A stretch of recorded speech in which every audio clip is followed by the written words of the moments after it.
welcome to my channel. Today's video is going to be my monthly reading recap and TBR for the upcoming month. This is also my first day of vlogmas, which is super exciting. If you don't already know, I am going to be participating in vlogmas. Not in the traditional sense though.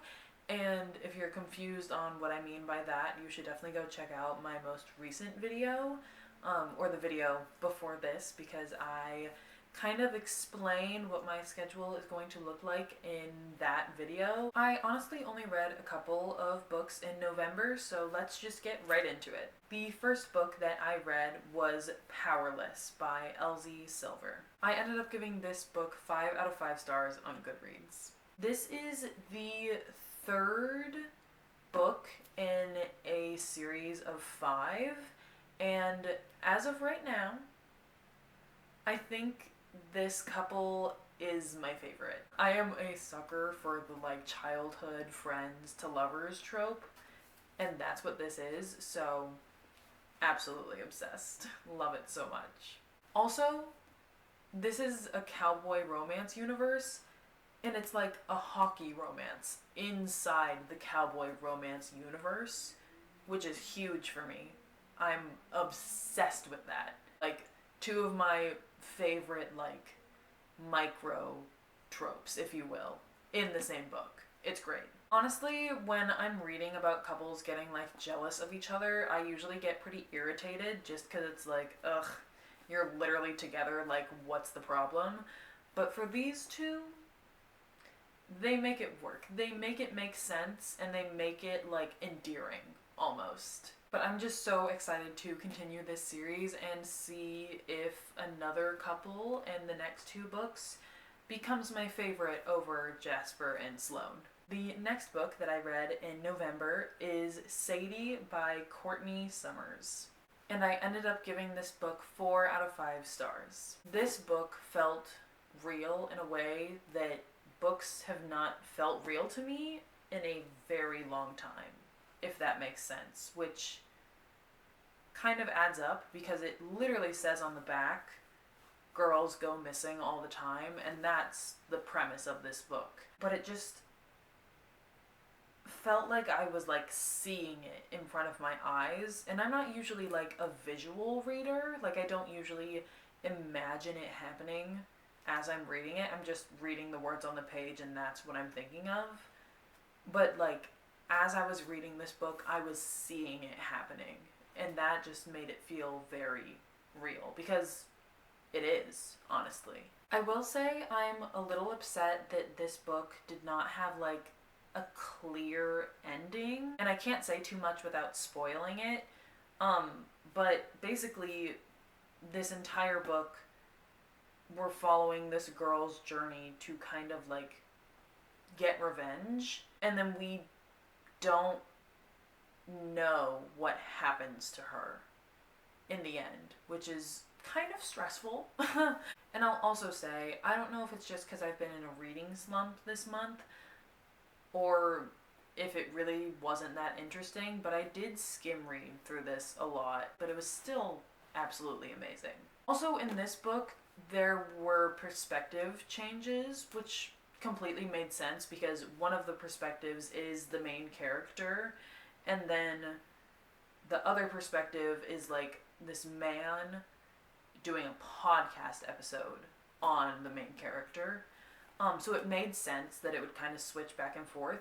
But what kind of irritated me, honestly, is that the format changed, and I didn't love that, at all. The next book that I read in November is Funny Story by Emily Henry. I gave this book 5 out of 5 stars on Goodreads. I don't want to talk about how large this book is, okay? I accidentally bought the large font version because I was desperate for a paperback. So I have a really big print of this book, and I don't want to talk about it. I think my new favorite micro trend is when a character, but specifically the main character, is a librarian, because this was so fun to read as the main character, Daphne, was a children's librarian. That was so cute and wholesome and sweet, and like hearing how passionate she is about it, just, oh, love it so much. I was talking with a couple of my friends about this book actually, and we all kind of came to an agreement that while this isn't necessarily Emily Henry's like best book plot wise, it's like the best book vibe wise, if that makes sense. Because like all of her books are absolutely amazing, but this one just like felt so fun and like, I think romanticized is a good word, or a good way to put it. Also, I'm usually not a huge fan of the like fake dating trope, but if there's one thing Emily Henry can do, it's make me love a trope that I hate. So, are we shocked that I ended up loving it? Not really. Also, I loved all the subplots that Emily Henry can put into a book. Just so effortlessly and tie everything together so perfectly. Ugh, I love a good Emily Henry subplot. And the last book that I read this November was A Lady's Guide to Scandal by Sophie Irwin. I ended up giving this book 3 out of 5 stars. I think this book has made me realize or come to the conclusion or decide finally that I just don't love period pieces all that much. I tried with Bridgerton and honestly was only barely able to get through that because I really liked the couples because I'd seen the show. And was really only able to get through this out of sheer will because I hate DNFing a book. So I will just be stubborn and read it even if I'm kind of over it.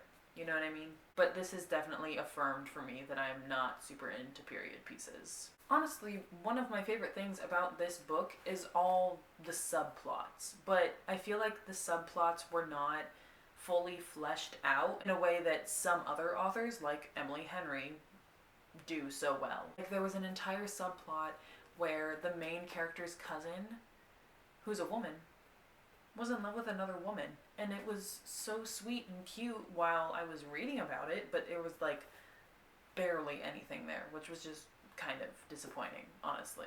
And then there was this character that was like such a minor role until the very end, and then it was revealed that she's like actually this really smart, complex character who like has done all these things to make herself safe.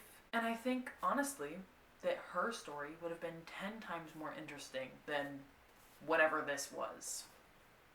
Gonna be honest. Also, I've never really been a huge fan of love triangles, and sometimes I'm able to just push through and it's not a big deal. However, the love triangle was like the main plot point of this book, so it was kind of hard to ignore. Also, the amount of miscommunication in this book actually made me want to throw it out a window.